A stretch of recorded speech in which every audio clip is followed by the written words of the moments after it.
നമസ്കാരം. സകലമാന കേരളത്തിലേക്ക് സ്വാഗതം. ആദ്യം പ്രധാന വാർത്തകൾ. തദ്ദേശ ഭരണ സ്ഥാപനങ്ങൾക്ക് 213.43 കോടി രൂപ കൂടി അനുവദിച്ച സംസ്ഥാനം. തുക ത്രിതല പഞ്ചായത്തുകൾക്കും നഗരസഭകൾക്കുമായി. അനുവദിച്ചത് ജനറൽ പർപ്പസ് ഗ്രാന്റിന്റെ രണ്ടാം ഗഡു. വീട്ടിലേക്ക് ലോറി മറിഞ്ഞ അപകടം. പറവൂരിൽ കൊട്ടുവള്ളിക്കാട് സ്വദേശിയുടെ വീട്ടിലേക്ക് ലോറി മറിഞ്ഞു. പരിക്കേറ്റയാൾ ആശുപത്രിയിൽ. പരസ്യ മദ്യപാനം ചോദ്യം ചെയ്തതിന് വീട്ടുകാരെ ആക്രമിച്ച കേസിൽ പ്രതികൾ പിടിയിൽ. മർദ്ദിച്ചത് കൂട്ടമായും കല്ലുകൊണ്ടിടിച്ചും. CCTV ദൃശ്യങ്ങൾ പുറത്ത്. കാപ്പിക്കുരുവിന് വില കൂടിയിട്ടും ഫലം കിട്ടാതെ കർഷകർ. ഉൽപാദനം കുറഞ്ഞു. തിരിച്ചടിയായത് കാലാവസ്ഥാ മാറ്റം. ഏറനാട് ചാലിയാറിൽ കർഷകരെ കടക്കെണിയിലാക്കി കാട്ടാനകൾ. വരുത്തുന്നത് വ്യാപക കൃഷിനാശം. ആനകൾ നശിപ്പിച്ചതിൽ മികച്ച കർഷക പുരസ്കാരം നേടിയ കർഷകന്റെ തോട്ടമ്പൻ.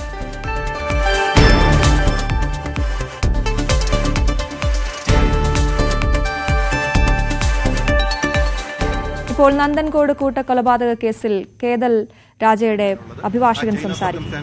നമ്മൾ കൃത്യമായ രീതിയിൽ ആ എവിഡൻസ് കളക്ട് ചെയ്യുന്ന ആ ഒരു പ്രൊസീജിയറിൽ തന്നെ നമുക്ക് നോക്കിക്കഴിഞ്ഞാൽ ആ ഒരു ഇൻവെസ്റ്റിഗേഷൻ ടീമിന്റെ ഒരു ഒത്തിണക്കത്തോടുള്ള ആ ഒരു പ്രകടനം നമുക്ക് കാണാൻ കഴിയും. എല്ലാ രീതിയിലും നല്ല രീതിയിൽ ആ എവിഡൻസ് കളക്ട് ചെയ്യുന്നതും ആ ഒരു മെറ്റീരിയൽ ഒബ്ജക്റ്റ് കളക്ട് ചെയ്യുന്നതായാലും ഓരോരുത്തരുടെ ആൾക്കാരുടെ ഒക്കുലർ എവിഡൻസ് കളക്ട് ചെയ്യുന്നതായാലും അങ്ങനെയുള്ള ഭാഗങ്ങൾ നോക്കുകയാണെങ്കിൽ നല്ല രീതിയിൽ ഒത്തിണക്കത്തോടുകൂടി ആ ചെയിൻ ഓഫ് സർക്കംസ്റ്റാൻസ് ഒരു രീതിയിലും ചെയിനിലൊരു ബ്രേക്ക് വരാത്ത രീതിയിലുള്ള മെറ്റീരിയൽസ് കളക്ട് ചെയ്യാൻ പ്രോസിക്യൂഷന് ഇൻവെസ്റ്റിഗേറ്റിംഗ് ടീമിന് സാധിച്ചിരുന്നു. അപ്പോൾ അതുകൊണ്ട് എൻ്റെ ഭാഗത്തു നിന്നും ആ കോടതിയിൽ ആ എവിഡൻസ് നല്ല രീതിയിൽ പ്രസന്റ് ചെയ്ത് ആ ഒരു ചെയിൻ ഓഫ് സർക്കംസ്റ്റൻസ് പ്രൂവ് ചെയ്യുന്നതിന് നല്ല രീതിയിൽ ചെയ്യാൻ കഴിഞ്ഞിട്ടുണ്ടായിരുന്നു. ശിക്ഷാവിധിയിൽ നാളെയാണ് വാദം കേൾക്കുന്നത്. അതെ, പ്രയർ എന്നുള്ള സ്റ്റാൻഡിലാണോ? തീർച്ചയായിട്ടും റെയറസ്റ്റ് പ്രയർ എന്നുള്ളൊരു സ്റ്റാൻഡിൽ തന്നെയായിരിക്കും പ്രോസിക്യൂഷൻ നിൽക്കുന്നത്. ഇനി ഞാൻ പറഞ്ഞില്ലേ, ഇത് ബാക്കിയെല്ലാം കോടതിയുടെ കൺസിഡറേഷനാണ്. ഇതിനെ റെയറസ്റ്റ് പ്രയർ ആണെങ്കിൽ പോലും ചില സർക്കംസ്റ്റാൻസിൽ ആ ഒരു റീഫോം ചെയ്യാൻ പറ്റുമോ, തിരിച്ചയാളെ സൊസൈറ്റിയിലേക്ക് നല്ലൊരു മനുഷ്യനായി കൊണ്ടുവരാൻ പറ്റുമോ എന്നുള്ള ഒത്തിരി ഫാക്ടേഴ്സ് ഉണ്ട് അതിനകത്ത് കൺസിഡർ ചെയ്യാനുള്ളത്. അപ്പോൾ അതിനെക്കുറിച്ചുള്ള ഡിസ്കഷൻ നാളെ വരത്തേ ഉള്ളൂ. അതിനുശേഷം കോടതിയാണ് തീരുമാനിക്കേണ്ടത്. ഈ റെയറസ്റ്റ് പ്രയർ കേസ് ആണെങ്കിൽ പോലും ഇതിനകത്ത് ഒരു ക്യാപിറ്റൽ പണിഷ്മെന്റ് കൊടുക്കണോ വേണ്ടോ എന്നുള്ളത് തീർച്ചയായിട്ടും കോടതിയുടെ കൺസിഡറേഷനിലിരിക്കുന്ന കാര്യമാണ്. നന്ദൻകോട് കൂട്ടക്കൊലക്കേസിൽ കേതൽ ജിൻസൺ രാജ കുറ്റക്കാരനെന്ന് കോടതി കണ്ടെത്തിയ ശേഷം പ്രോസിക്യൂട്ടറുടെ വാക്കുകളാണ് കേട്ടത്. മറ്റു വാർത്തകളിലേക്ക്. കൊല്ലം കടയ്ക്കലിൽ വീടിന് സമീപത്തെ പരസ്യ മദ്യപാനം ചോദ്യം ചെയ്തതിന് കുടുംബത്തെ ആക്രമിച്ച കേസിൽ പ്രതികൾ പിടിയിൽ. കുടുംബത്തെ ആക്രമിക്കുന്നതിന്റെ CCTV ദൃശ്യങ്ങൾ പുറത്തുവന്നിരുന്നു. ആലത്തറ സ്വദേശികളായ അനിൽകുമാറിനെയാണ് മദ്യപസംഘം ആക്രമിച്ചത്. വീടിന് സമീപം പരസ്യ മദ്യപാനം ചോദ്യം ചെയ്തതാണ് പ്രകോപനം. ശ്രീകുമാർ, ശ്രീവിശാഖ്, മനോജ് എന്നിവർ ചേർന്നാണ് മർദ്ദിക്കുകയും കല്ലുകൊണ്ടിടിക്കുകയും ചെയ്തത്. അവനെ പൂശിയും കൂടെ വന്നു പറഞ്ഞു തീരുന്നതിനാകുമ്പോഴന്മാർ മൂന്നും കൂടെ തന്നെ പിടിച്ച് അടിയും പറഞ്ഞു. എന്ന് പറഞ്ഞാൽ എൻ്റെ ശരീരം മൊത്തം അടിച്ച് ഈ മൂക്കിലും കണ്ണിലും ഈ നെഞ്ചിലൊക്കെയാണ് അടിക്കുന്നത്. മർദ്ദനം തടയാനെത്തിയ അനിൽകുമാറിന്റെ കുടുംബത്തെയും പ്രതികൾ ആക്രമിച്ചതായും പരാതിയിൽ പറയുന്നു. നാട്ടുകാർ അറിയിച്ചതിനെ തുടർന്ന് കടയ്ക്കൽ പോലീസ് എത്തി പ്രതികളെ പിടികൂടി. പ്രതികൾക്കെതിരെ ജാമ്യമില്ലാ വകുപ്പ് പ്രകാരമാണ് കേസ്. ഗുരുതരമായി പരിക്കേറ്റ അനിൽകുമാർ തിരുവനന്തപുരം മെഡിക്കൽ കോളേജിൽ ചികിത്സ തേടി. ന്യൂസ് 18 കൊട്ടാരക്കര. കൊച്ചി നോർത്ത് പറവൂരിൽ വീട്ടിലേക്ക് ലോറി മറിഞ്ഞ് അപകടം. കൊട്ടുവള്ളിക്കാട് പതിയാപ്പറമ്പിൽ സുകുമാരന്റെ വീട്ടിലേക്കാണ് ലോറി മറിഞ്ഞത്. സംഭവത്തിൽ പരിക്കേറ്റ സുകുമാരന്റെ മകൻ സുനിയെ ആശുപത്രിയിൽ പ്രവേശിപ്പിച്ചു. സംസ്ഥാനത്തെ ത്രിതല പഞ്ചായത്തുകൾക്കും നഗരസഭകൾക്കുമായി 213.43 കോടി രൂപ കൂടി അനുവദിച്ചതായി മന്ത്രി KN ബാലഗോപാൽ. ഈ സാമ്പത്തിക വർഷത്തെ ജനറൽ പർപ്പസ് ഗ്രാന്റിന്റെ രണ്ടാം ഗഡുവാണ് അനുവദിച്ചത്. ഗ്രാമപഞ്ചായത്തുകൾക്ക് 150.23 കോടി രൂപ ലഭിക്കും. ബ്ലോക്ക് പഞ്ചായത്തുകൾക്ക് 11.23 കോടി രൂപ നീക്കിവെച്ചു. ജില്ലാ പഞ്ചായത്തുകൾക്ക് 7.89 കോടി രൂപയുമുണ്ട്. മുനിസിപ്പാലിറ്റികൾക്ക് 25.83 കോടി രൂപയും കോർപ്പറേഷനുകൾക്ക് 18.25 കോടി രൂപയും ലഭിക്കും. കാപ്പിക്കുരുവിന് വില വർദ്ധിച്ചെങ്കിലും ഇതിന്റെ ഫലം കിട്ടുന്നില്ലെന്നാണ് കർഷകരുടെ പരാതി. ഉൽപാദനം കുറഞ്ഞതാണ് പ്രതിസന്ധി ആയതെന്നാണ് ഈ മേഖലയിലുള്ളവർ പറയുന്നത്. അടുത്തിടെയായി കാപ്പിക്കുരു വിലയിൽ കാര്യമായ വർധനയുണ്ടായിട്ടുണ്ട്. തോടോടുകൂടിയ കാപ്പിക്കുരുവിന് കിലോയ്ക്ക് 245ഉം പരിപ്പിന് 430ഉമാണ് വില. എന്നാൽ കാപ്പിപ്പൊടി വാങ്ങണമെങ്കിൽ കിലോയ്ക്ക് 750 രൂപ നൽകണം. കഴിഞ്ഞ വർഷങ്ങളിൽ കാപ്പിയുടെ വിലയിടിവിനെ തുടർന്ന് കർഷകർ മറ്റ് കൃഷികൾക്ക് പ്രാധാന്യം നൽകിയിരുന്നു. കാലാവസ്ഥാ മാറ്റം അടക്കമുള്ള പ്രതിസന്ധിയുമുണ്ടായി. ഉൽപാദനം വളരെയില്ല. ഒന്നാമത് കാപ്പിച്ചെടികൾ ഏലത്തിന് വിലയുള്ളതുകൊണ്ട് കാപ്പിച്ചെടികൾ എല്ലാവരും നശിപ്പിച്ച് കളഞ്ഞിട്ട് ഏലം കൃഷിയിലോട്ട് മാറി. ഏലകൃഷി ആകുമ്പോൾ പെട്ടെന്ന് വിളവെടുക്കാം, പെട്ടെന്ന് അതിനൊരു റിസൾട്ട് ഉണ്ടാവുന്നുണ്ട്. അതേസമയം കാപ്പി ആകുമ്പോൾ 2-3 വർഷം നോക്കിയിരിക്കണം. അതിന്റെ ഉൽപാദന ചെലവുകൾ കൂടുതലാണ്. പക്ഷേ 2 വർഷമായിട്ട് നല്ല വിലയുണ്ട്. നെല്ലുകുരുവിന് 300 രൂപ വിലയും പരിപ്പിന് 500 രൂപ വിലയുണ്ടായിരുന്നു. ഇപ്പോൾ 2 മാസമായിട്ട് അല്പം കുറവുണ്ട്. എങ്കിൽ പോലും കാപ്പി ഉള്ള ആളുകൾക്ക് വില ലാഭകരമാണ്. ഇപ്പോൾ വില വർദ്ധിച്ചപ്പോൾ വേണ്ടത്ര ഉൽപ്പന്നമില്ലാത്തതിനാൽ വില വർധനവിന്റെ പ്രയോജനം ലഭിക്കുന്നില്ലെന്ന് കർഷകർ പറയുന്നു. കുടിയേറ്റ കാലം മുതൽ ഹൈറേഞ്ചിലെ പ്രധാന കാർഷിക വിളകളിൽ ഒന്നാണ് കാപ്പി. ഉപ്പുതറ, ഏലപ്പാറ, ഇരട്ടയാർ, വാഴവര, രാജക്കാട്, ചെമ്മണ്ണാർ പ്രദേശങ്ങൾ കാപ്പി കൃഷിയുടെ പ്രധാന കേന്ദ്രങ്ങളാണ്. ഇപ്പോഴത്തെ കാലാവസ്ഥ കാപ്പി കൃഷിക്ക് അനുകൂലമാണ്. വില കുറയാതിരുന്നാൽ അടുത്ത സീസൺ പ്രയോജനകരമാകുമെന്നാണ് ഹൈറേഞ്ചിലെ കാപ്പി കർഷകരുടെ പ്രതീക്ഷ. ന്യൂസ് 18 ഇടുക്കി. മലപ്പുറം ഏറനാട് ചാലിയാർ പഞ്ചായത്തിൽ വ്യാപക കൃഷിനാശം വരുത്തുകയാണ് കാട്ടാനകൾ. സംസ്ഥാന സർക്കാരിന്റെ മികച്ച കർഷകനുള്ള പുരസ്കാരം വാങ്ങിയ നാലകത്ത് സിദ്ദിഖിന്റെ കൃഷിത്തോട്ടവും കാട്ടാനകൾ നാമാവശേഷമാക്കിയവയിൽ പെടുന്നു. 100-ലധികം നേന്ത്രവാഴകൾ, പൂവൻ വാഴകൾ, പൈനാപ്പിൾ, കപ്പ തുടങ്ങിയ വിളകളാണ് കാട്ടാനക്കൂട്ടം ചവിട്ടി മെതിച്ചത്. ലക്ഷങ്ങൾ മുടക്കി കഴിഞ്ഞ ജനുവരിയിൽ സ്ഥാപിച്ച സോളാർ തൂക്കുവേലി പോലും ആനകൾ തകർത്തു. വലിയ പനകളും കമുകുകളും മറിച്ചിട്ടാണ് ആനകൾ കൃഷിയിടത്തിലേക്ക് കടന്നതെന്ന് സിദ്ദിഖ് പറഞ്ഞു.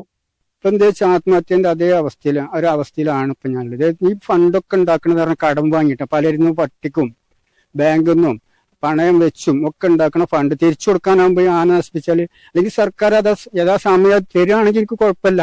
ആന നശിപ്പിച്ചോട്ടെ, അവർ ആനയല്ല, അവർ ആന തിന്നു പോയിക്കോട്ടെ, എനിക്ക് നഷ്ടമൊന്നും ഇല്ല. അവർ പൈസ നമുക്ക് തരണം.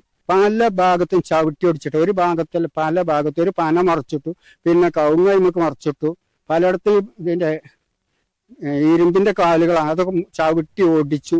ഇനിയിപ്പോ ഇന്ന് വൈകുന്നേരത്തിന് എന്ത് സംരക്ഷണമാണ് ഇവർക്ക് ചെയ്യല്ലേ? ഫോറസ്റ്റ് വന്ന് കാത്തു നിൽക്കും. ഈ വർഷം ഇത് 2ാം തവണയാണ് സിദ്ദിഖിന്റെ തോട്ടം ആനകൾ നശിപ്പിക്കുന്നത്. കഴിഞ്ഞ ജനുവരി മാസത്തിൽ മാത്രം 2000-ഓളം നേന്ത്രവാഴകളും കപ്പയും പൈനാപ്പിളും 1000-ഓളം പൂവൻ വാഴകളും കാട്ടാനകൾ നശിപ്പിച്ചിരുന്നു. ഇതിനെ തുടർന്നാണ് ബാങ്ക് വായ്പയെടുത്തും മറ്റുള്ളവരിൽ നിന്ന് പണം കടം വാങ്ങിയും സിദ്ദിഖ് കൃഷിയിടത്തിൽ സോളാർ വേലി സ്ഥാപിച്ചത്. കൂടാതെ ജലസേചനത്തിനായി സ്ഥാപിച്ച 2 ലക്ഷം രൂപയുടെ പൈപ്പുകളും ആനകൾ നശിപ്പിച്ചു. എന്നാൽ വനംവകുപ്പിൽ നിന്ന് ഇതുവരെ 1 രൂപ പോലും നഷ്ടപരിഹാരം ലഭിച്ചിട്ടില്ലെന്ന് സിദ്ദിഖ് കുറ്റപ്പെടുത്തി.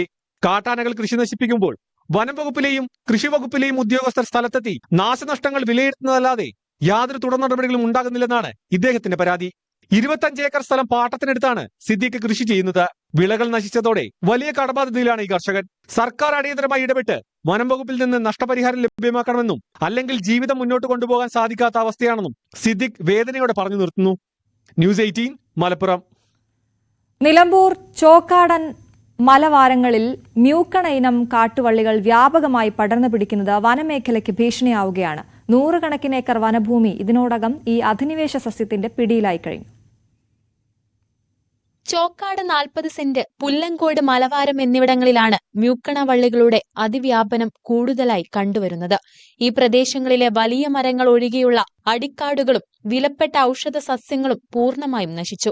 വൻമരങ്ങളിൽ പടർന്നു കയറുന്ന വള്ളികൾ ഏതാനും വർഷങ്ങൾക്കുള്ളിൽ അവയെ ഉണക്കിക്കളയുമെന്ന ആശങ്കയും നിലനിൽക്കുന്നു. മുൻപ് റബ്ബർ തോട്ടങ്ങളിൽ കളകളെ നശിപ്പിക്കാനായി ഉപയോഗിച്ചിരുന്ന തോട്ടപ്പയർ ഇനത്തിൽപ്പെട്ട വള്ളികളോട് സാമ്യമുള്ള മ്യൂക്കണ വള്ളികൾ വനമേഖലയിൽ അനിയന്ത്രിതമായി വളരുന്നത് പരിസ്ഥിതിക്ക് വലിയ ദോഷമാണ് ചെയ്യുന്നത്. ഈ വള്ളികളുടെ അതിവേഗത്തിലുള്ള വളർച്ച സ്വാഭാവിക വനത്തിലെ സസ്യജാലങ്ങളെ നശിപ്പിക്കുകയും വന്യജീവികളുടെ ആവാസ വ്യവസ്ഥയെ താളം തെറ്റിക്കുകയും ചെയ്യും. ഔഷധ സസ്യങ്ങളുടെ നാശം ഈ മേഖലയിലെ നാട്ടുവൈദ്യത്തെയും പ്രതികൂലമായി ബാധിക്കും. ഇതുമായി ബന്ധപ്പെട്ട് നമ്മൾ ഒരുപാട് പറഞ്ഞിട്ടുള്ളതാണ്, ഒരുപാട് പരാതികൾ കൊടുത്തിട്ടുള്ളതാണ്. നവകേരള സദസ്സിൽ കൊടുത്തിട്ടുണ്ട്, കലക്ടർക്ക് കൊടുത്തിട്ടുണ്ട്. അത്തരത്തിൽ എല്ലാവർക്കും നമ്മളത് അവരെ ശ്രദ്ധയിൽപ്പെടുത്തിയിട്ടുണ്ട്. ഇത് 1-2 ആളുകളോ അല്ലെങ്കിൽ ഒരു ക്ലബ്ബ് പ്രവർത്തകരോ അല്ലെങ്കിൽ ഒരു കൂട്ടം ആളുകളോ ചെന്ന് പിഴുതെറിഞ്ഞ് പോകാൻ പറ്റുന്ന രീതിയിലുള്ളതല്ല. അതിലേറെ ഒരുപാട് വളർന്ന് വലുതായിരിക്കുകയാണ്. ഓരോ മരങ്ങളും ഫുള്ളായിട്ട് അത് മൂടിയിരിക്കുന്ന രീതിയിലാണ് ഇപ്പോൾ കണ്ടുകൊണ്ടിരിക്കുന്നത്. അപ്പൊ അതിന് നല്ലൊരു ഫണ്ട് വെച്ചതിന് ശേഷം ശേഷം മാത്രമേ നമുക്കത് പിഴുത് ഒഴിവാക്കാൻ പറ്റുള്ളൂ. വള്ളികൾ പിഴുതുമാറ്റുന്നതിനായി വനം വകുപ്പ് അടിയന്തര നടപടി സ്വീകരിക്കണമെന്ന് നാട്ടുകാർ ആവശ്യപ്പെടുന്നുണ്ട്. ഇതിനായി വനം വകുപ്പിന് അപേക്ഷ നൽകിയിട്ടുണ്ട് നാട്ടുകാർ. ഔഷധ സസ്യങ്ങളുടെ വ്യാപക നാശത്തിനും വന്യജീവികളുടെ ആവാസ വ്യവസ്ഥ തകരുന്നതിനും കാരണമാകുന്ന ഈ പ്രതിസന്ധിക്ക് എത്രയും പെട്ടെന്ന് പരിഹാരം കാണണമെന്നാണ് നാട്ടുകാരുടെ ആവശ്യം. ന്യൂസ് 18 തിരൂർ.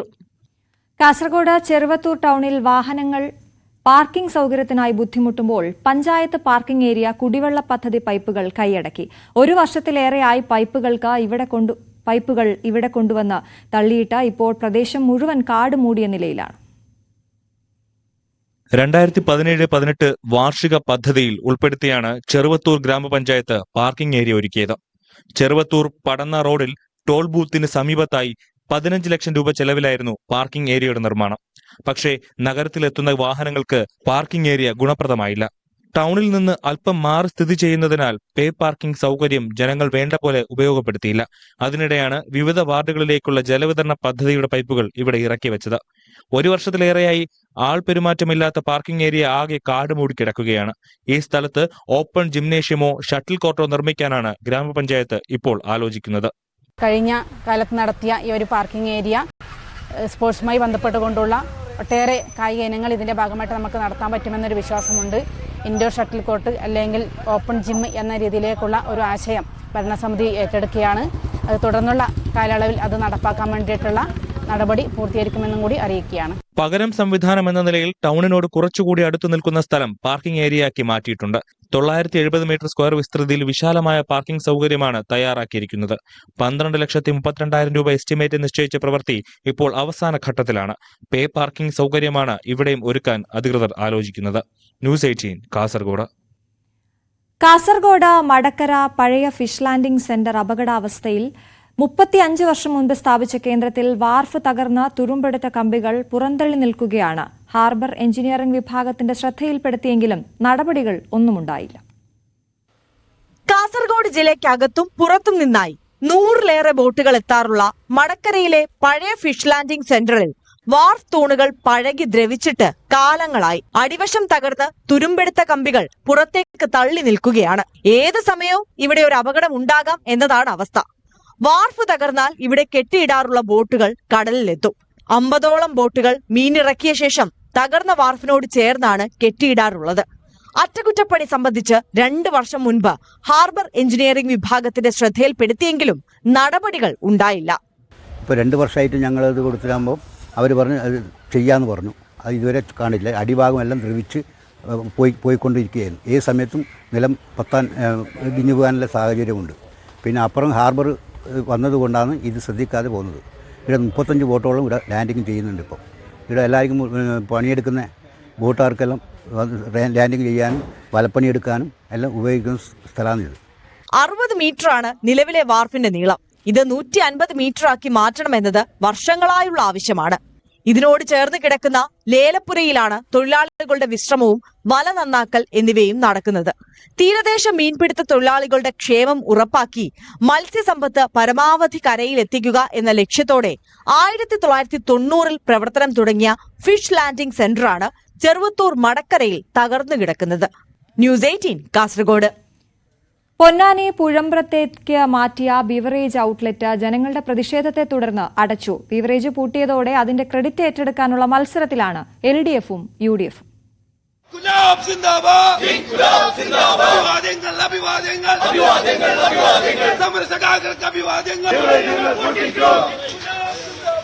LDF മാത്രമല്ല UDFും ബീവറേജ് പൂട്ടിയതിന്റെ സന്തോഷം പ്രകടനം നടത്തി പങ്കുവച്ചു. സമരം പാളിപ്പോയി.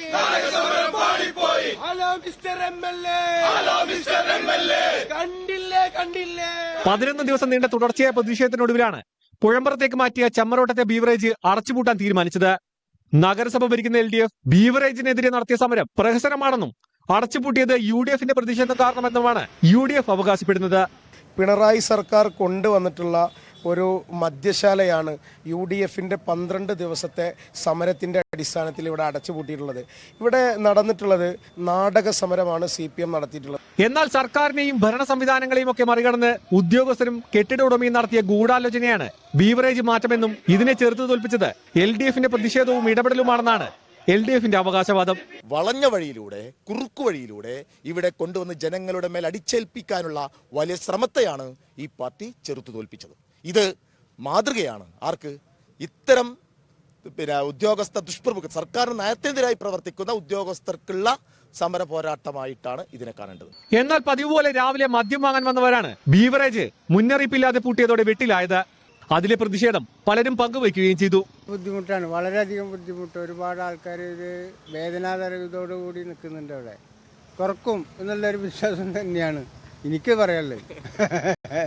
ഭയം കൊള്ളണ്ട, അല്ല വരില്ലായിരുന്നു. ഇനി തുറക്കുമോ പറയാൻ പറ്റില്ല. മദ്യം കഴിക്കുന്നവർക്ക് വേണ്ടേ? പാൻസും മറ്റേ പുകലപ്പൊടിയും മറ്റേതൊക്കെ ഉപയോഗിക്കുന്ന ആൾക്കാരില്ലേ, അത് നിർത്താതെന്താ? ഏറെ വൈകാതെ ബീവറേജ് പൊന്നാനിക്കടുത്ത് മറ്റെവിടെയെങ്കിലും മാറ്റുമെന്നാണ് ഉപഭോക്താക്കളുടെ പ്രതീക്ഷ. ഖജനാവിനെ താങ്ങി നിർത്തുന്നവരെ സർക്കാർ പരിഗണിക്കാതെ പോകില്ലെന്ന പ്രതീക്ഷയും ഇവർ പങ്കുവയ്ക്കുന്നു. ന്യൂസ് 18 മലപ്പുറം. കുരുമുളക്, നെല്ല് കർഷകർക്കെല്ലാം അനുഗ്രഹമാകുന്ന യന്ത്രം സ്വയം വികസിപ്പിച്ച് താരമായിരിക്കുകയാണ് ഒരു കച്ചവടക്കാരൻ. എടപ്പാൾ വട്ടംകുളം പോട്ടൂർ മുതുമുറ്റത്ത് മാടേക്കാട്ട് മൊയ്തീൻ എന്ന ഹൈടെക് മൊയ്തീനാണ് കുരുമുളകിലെയും നെല്ലിലെയും പൊടിയും കരടും ഒക്കെ കളഞ്ഞ് വിൽപ്പനയ്ക്ക് തയ്യാറാക്കുന്ന യന്ത്രം വികസിപ്പിച്ചത്.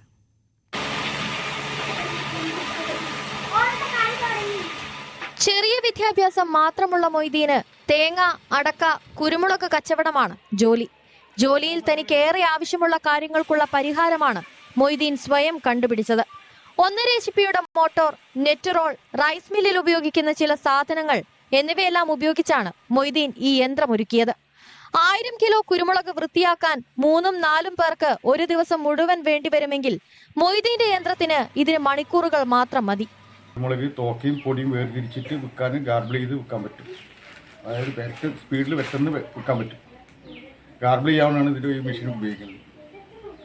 സ്വന്തമായിട്ട് നാട്ടിൽ നിന്ന് സംഭരിച്ച സാധനങ്ങളും മോട്ടോറും എല്ലാം ഉപയോഗിച്ച് ചുരുങ്ങിയ ചെലവിൽ കുരുമുളകിന്റെ തണ്ട്, കരടുകൾ, പൊടി, നെല്ലിന്റെ പതിരടക്കമുള്ള അനാവശ്യമായ വസ്തുക്കൾ എന്നിവ ഒഴിവാക്കാൻ വളരെ ലളിതമായ രീതിയാണ് മൊയ്തീന്റെ ഈ യന്ത്രത്തിലൂടെ സാധ്യമാകുന്നത്. നേരത്തെ കുരുമുളകിന്റെ തണ്ട് കളയാനുള്ള ഒരു യന്ത്രവും മൊയ്തീൻ കണ്ടെത്തിയിരുന്നു. ന്യൂസ് 18 തിരൂർ. ഉറുമ്പുകളുടെ കൂട്ടുകാരനാണ് മലപ്പുറം കാളിക്കാവിലെ ശിവരാജൻ. എന്നും ഉറുമ്പുകൾക്കായി ഇദ്ദേഹം എന്താണ് ചെയ്യുന്നതെന്ന് കാണാം. കാളികാവിൽ ഹെവി വാഹനങ്ങളുടെ വർക്ക്ഷോപ്പ് നടത്തുകയാണ് ശിവരാജൻ. പക്ഷേ ഇതൊന്നുമല്ല അദ്ദേഹത്തിന്റെ ഇഷ്ടവിനോദം. ഉറുമ്പുകളോടാണ് ശിവരാജൻ ഇഷ്ടം. അവർക്കായി ശിവരാജൻ ചെയ്യുന്നത് അധികം കേട്ടുകേൾവിയില്ലാത്ത കാര്യമാണ്. വിഭവസമൃദ്ധമായ ഭക്ഷണമാണ് ഉറുമ്പുകൾക്കായി ശിവരാജൻ ഒരുക്കുന്നത്. 34 വർഷമായി ശിവരാജൻ ഈ സൽക്കാരം മുടക്കിയിട്ടില്ല. അടക്കാക്കുണ്ട് പാറശ്ശേരിയിലെ ഈ 58-കാരന്റെ ദിവസം തുടങ്ങുന്നത് പോലും ഈ കുഞ്ഞു ജീവിക്കുള്ള ഭക്ഷണം തയ്യാറാക്കിയാണ്. അരിയും ഗോതമ്പും മാത്രമല്ല, ബദാമും അണ്ടിപ്പരിപ്പും വരെ പൊടിച്ച് ശർക്കരയും ഇട്ട് കുഴച്ചൊരു നവധാന്യ ലഡ്ഡു തന്നെ ഈ ഉറുമ്പു പട്ടാളത്തിനായി ശിവരാജൻ ഉണ്ടാക്കും. വീടിനോട് ചേർന്നുള്ള 30 ഹോം സ്റ്റേകളിലും വർക്ക്ഷോപ്പിനടുത്തുള്ള 25 റെസ്റ്റോറന്റുകളിലും ഈ വിഭവങ്ങൾ കൃത്യമായി എത്തും. മിനിറ്റുകൾക്കകം വരിവരിയായി എത്തുന്ന ഉറുമ്പുകൾ ഈ ഭക്ഷണം ആസ്വദിക്കുന്നത് കാണുമ്പോൾ കിട്ടുന്ന സന്തോഷം പറഞ്ഞറിയിക്കാൻ പറ്റാത്തതാണെന്നാണ് ശിവരാജൻ പറയുന്നത്. മുൻപ് ഇൻഡോറിൽ അണ്ണാറക്കണ്ണന്മാർക്കും ഇദ്ദേഹം ഭക്ഷണം നൽകിയിരുന്നു. സ്വന്തമായി ഭക്ഷണം കഴിക്കും മുമ്പ് ആയിരക്കണക്കിന് കുഞ്ഞു കൂട്ടുകാരുടെ വിഷ പറയുന്നുണ്ട് ശിവരാജൻ. ന്യൂസ് 18 തിരൂർ. ജീവിതാനുഭവങ്ങൾ പ്രമേയമാക്കി കുടുംബശ്രീ അംഗങ്ങളെ അണിനിരത്തി നാടകമൊരുങ്ങുന്നു. സ്ത്രീധന പീഡനവും ലഹരിയും ഉൾപ്പെടെയുള്ള വിപത്തുകളെക്കുറിച്ചാണ് പറയുന്നത്. കുടുംബശ്രീ പ്രവർത്തകയും കലാകാരിയുമായ ഷജീല സുബൈദാണ് രചനയും സംവിധാനവും മുഖ്യ കഥാപാത്രത്തെയും അവതരിപ്പിക്കുന്നത്. കൊല്ലം ഓയൂരിൽ നിന്നും എസ് വിനീഷിന്റെ റിപ്പോർട്ട് കാണും. മാനവീയം കുടുംബശ്രീ കൂട്ടായ്മയുടെ നേതൃത്വത്തിലാണ് ഒരു നാടകം ഇവിടെ ഒരുങ്ങുന്നത്. വർദ്ധിച്ചു വരുന്ന ലഹരി ഉപയോഗം, അതുപോലെ തന്നെ സ്ത്രീധനം എന്നിവയ്ക്കെതിരെ ഒരു മെസ്സേജ് നൽകുന്ന നല്ല അടിപൊളി ഒരു നാടകമാണ്. ശരിക്കും വലിയ പിന്തുണയാണ് നാടകത്തിന് ലഭിച്ചുകൊണ്ടിരിക്കുന്നത്. ബ്ലോക്ക് തലത്തിലുള്ള മത്സരത്തിനാണ് ഈ നാടകം ഇവർ അരങ്ങിലെത്തിക്കാനുള്ള തീവ്ര ശ്രമത്തിലാണ്. നമുക്ക് ചോദിച്ചറിയാം, എന്താണ് ഈ ഒരു വിഷയം ഏറ്റെടുക്കാനുള്ള ഒരു സാഹചര്യം? സമൂഹത്തിൽ നടക്കുന്ന ഏറ്റവും വലിയൊരു വിപത്താണ് സ്ത്രീധനം. ഇപ്പോൾ ലഹരി വളരെ പ്രശ്നമായിട്ട്, ഗുരുതര പ്രശ്നമായിട്ട് നടക്കുമ്പോഴും അതിനേക്കാൾ വളരെ വിപത്തായി നടക്കുന്ന ഒരു സ്ത്രീധനം. അതുപോലെ തന്നെ സ്ത്രീധനത്തിൻ്റെ പേരിൽ ഒരു ദുരിതം അനുഭവിച്ച് ജീവിതം ഹോമിക്കപ്പെട്ട ഒരു സ്ത്രീയാണ് ഞാനും. അപ്പോൾ അത് വർഷങ്ങളായിട്ട് എൻ്റെ മനസ്സിൽ ഇങ്ങനെ അത് വേദനയായിട്ട് ഇങ്ങനെ ഉണ്ട്. തീർച്ചയായിട്ടും ആ ഒരു പ്രശ്നത്തെ മുൻനിർത്തിക്കൊണ്ട് തന്നെയാണ് സ്ത്രീധനത്തിനെതിരെ ഇങ്ങനെ ഒരു ശക്തമായ ഒരു നാടകം ചെയ്യണമെന്ന് വർഷങ്ങൾ ആഗ്രഹിച്ചു. 2023 ഞങ്ങൾ ഇതിൻ്റെ ആദ്യ ചുവടുവയ്പായിട്ട് കൊല്ലം സ്നേഹിതയിൽ നിന്നും കുടുംബശ്രീയുടെ ജെൻഡർ ഹെൽപ്പ് ഡെസ്കിൽ നിന്നും ആവശ്യപ്പെട്ട് 2023 പഞ്ചായത്ത് തലത്തിൽ ഈ സ്ത്രീധനവുമായി ബന്ധപ്പെട്ട് 3 പേര് ചേർന്നൊരു നാടകം ചെയ്തു. നല്ലൊരു വിജയവും അഭിപ്രായവുമായിരുന്നു. എൻ്റെ ജീവിതമാണ് ഈ നാടകത്തിലൂടെ ഞാൻ പൊതുജനങ്ങളിൽ എത്തിക്കാൻ നോക്കുന്നത്. എന്നെപ്പോലെ അനുഭവിക്കുന്ന സ്ത്രീധനത്തിൻ്റെ പേരിൽ ദുരന്തം അനുഭവിക്കുന്ന അല്ലെങ്കിൽ ഇനിയും അനുഭവിക്കേണ്ടി വരുന്ന ഒരുപാട് മക്കൾക്ക്, അമ്മമാർക്ക്, കുടുംബങ്ങൾക്ക്, അച്ഛന്മാർക്ക്, സഹോദരങ്ങൾക്ക്, അവർക്ക് എല്ലാവർക്കും വേണ്ടി ഒരു താങ്ങായിട്ടാണ് ഞാൻ ഈ നാടകത്തെ കാണുന്നത്. ജോലി കിട്ടാറായി എപ്പോഴാണ് മാമി പറഞ്ഞത് ഒരു നാടകം കൊണ്ട് വരണം. അപ്പം ഞാൻ വെറുതെ ഇരിക്കല്ലേ വീട്ടിൽ. അപ്പം ഞാൻ പോയ എന്നെ പോലെ ഇരിക്കുന്ന പെൺപിള്ളേർക്ക് ഒരു രഥമാവും. അതുകൊണ്ടാണ് ഞാൻ വന്നത്, മാമി വിളിച്ചോണ്ടാണ് ഞാൻ വന്നത്. ഇപ്പം നമ്മുടെ ഈ സമൂഹത്ത് ഓരോ പെൺകുട്ടികളും അനുഭവിച്ചുകൊണ്ടിരിക്കുന്ന കാര്യങ്ങളൊക്കെ നമുക്ക് ഈ നാടകത്തിൽ കൂടെ ജനങ്ങളെ കാണിക്കാൻ പറ്റുന്ന തന്നെ വലിയൊരു കാര്യമാണ്.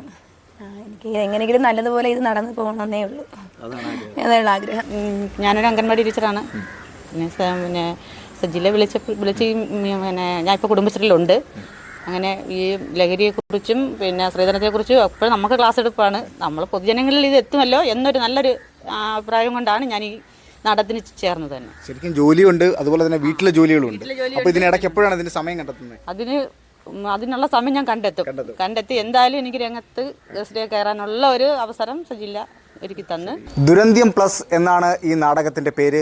ശരിക്കും ഇതൊരു മത്സര ഇനമായിട്ടാണ് ഇവരിപ്പോൾ വേദിയിലേക്ക് എത്തിക്കുന്നത്. ഇത് വലിയൊരു പ്രൊഫഷണൽ വേദിയിലേക്ക് എത്തിക്കാനുള്ള വലിയൊരു തീവ്ര ശ്രമത്തിലാണ് ഷജീല സുബൈദയും കൂട്ടുകാരും. വിനീഷ്, ന്യൂസ് 18 കൊട്ടാരക്കര. സംസ്ഥാന സർക്കാരിന്റെ 4ാം വാർഷികത്തോടനുബന്ധിച്ച് മലപ്പുറം കോട്ടക്കുന്ന് മൈതാനത്ത് നടക്കുന്ന എന്റെ കേരളം പ്രദർശന വിപണന മേളയ്ക്ക് വൻ ജനപങ്കാളിത്തം. സർക്കാരിന്റെ നേട്ടങ്ങളെക്കുറിച്ചും സർക്കാർ കൊണ്ടുവന്ന പദ്ധതികളെക്കുറിച്ചും വിശദമായി അറിയാനും മനസ്സിലാക്കാനും മാത്രമല്ല വിവിധ വകുപ്പുകൾ നൽകുന്ന സേവനങ്ങൾ നേരിട്ടറിയാനും മേളയിൽ സാധിക്കും. സംസ്ഥാന സർക്കാരിന്റെ 90ഓളം വകുപ്പുകളുടെയും വിവിധ സ്ഥാപനങ്ങളുടെയും സഹകരണത്തോടെയാണ് മേള. കഴിഞ്ഞ 9 വർഷത്തെ സർക്കാരിന്റെ നേട്ടങ്ങൾ മേളയിൽ പ്രദർശിപ്പിക്കുന്നുണ്ട്. വിവിധ വകുപ്പുകളുടെ സ്റ്റാളുകൾ സർക്കാരിന്റെ വ്യത്യസ്ത പദ്ധതികളെക്കുറിച്ച് ജനങ്ങൾക്ക് അറിവ് നൽകുന്ന രീതിയിലാണ് ക്രമീകരിച്ചിരിക്കുന്നത്. ആധുനിക സാങ്കേതികവിദ്യയുടെ സഹായത്തോടെ LED വാളുകളിൽ തത്സമയ പ്രദർശനങ്ങളും വിവിധ വകുപ്പുകളുടെ സേവനങ്ങളും ഉറപ്പാക്കും. പല വകുപ്പുകളും സർവീസ് അവിടെ കൊടുക്കുന്നുണ്ട്. വകുപ്പുകളുടെ പ്രവർത്തനങ്ങളെക്കുറിച്ച് മനസ്സിലാക്കാനുള്ള സാധ്യത കിട്ടുന്നുണ്ട്. ഇപ്പോൾ ഒരു ആധാർ കാർഡിന് അപ്ലൈ ചെയ്യണമെങ്കിൽ അതെങ്ങനെയാണ് അത് ചെയ്യാൻ കഴിയും. ഒരു ഡ്രൈവിംഗ് ലൈസൻസ് അല്ലെങ്കിൽ നമുക്ക് റോഡിൽ നിന്ന് എന്തെങ്കിലും പിഴ ചുമത്തുകയാണെങ്കിൽ ആ പിഴ അടയ്ക്കാനുള്ള സംവിധാനം മോട്ടോർ വാഹന വകുപ്പ് ഇവിടെ ഒരുക്കിയിട്ടുണ്ട്. അങ്ങനെ ആ രീതിയിലൊക്കെ സർവീസ് നമുക്ക് ലഭ്യമാകും. വിപുലമായ സജ്ജീകരണങ്ങളോടെയാണ് പ്രദർശന വിപണനമേള. സർക്കാർ വകുപ്പുകളുടെയും സ്ഥാപനങ്ങളുടെയും 150-ലധികം സ്റ്റാളുകൾ, വിവിധ വകുപ്പുകളുടെ സേവനം ലഭ്യമാക്കുന്ന സർവീസ് സ്റ്റാളുകൾ, 20,000 അടിയിൽ PRDയുടെ എന്റെ കേരളം 1ാമത് ചിത്രീകരണം, കൃഷിവകുപ്പിന്റെ നേതൃത്വത്തിൽ കാർഷിക മേള, കുടുംബശ്രീയുടെ രുചിവൈവിധ്യങ്ങളുടെ ഭക്ഷ്യമേള, ടൂറിസം അനുഭവങ്ങൾ പുനരാവിഷ്കരിക്കുന്ന ടൂറിസം വകുപ്പിന്റെ പ്രദർശനം, സാങ്കേതിക മികവ് തെളിയിക്കുന്ന കിഫ്ബിയുടെ പ്രദർശന പവലിയൻ, IT വകുപ്പിന്റെയും സ്റ്റാർട്ടപ്പുകളുടെയും techno demo area, sports zone, വൈവിധ്യവും വിജ്ഞാനപ്രദവുമായ സ്റ്റാളുകൾ, മിനി തിയേറ്റർ എല്ലാം ഈ ശീതീകരിച്ച പന്തലിലുണ്ട്. ഈ ദിവസങ്ങളിൽ വിവിധ വകുപ്പുകളുടെ കാലിക പ്രസക്തമായ 13 സെമിനാറുകളും വൈകിട്ട് കലാപരിപാടികളും മേളയുടെ ഭാഗമായി നടക്കും. ഭക്ഷ്യമേളയും പുസ്തകമേളയുമുണ്ട്. ന്യൂസ് 18 മലപ്പുറം. സകലമാന കേരളം പൂർണ്ണമാകുന്നു. ഇനി സ്പോട്ട് ലൈവിൽ ടോം കുര്യാക്കോസ് ചേരും. നമസ്കാരം.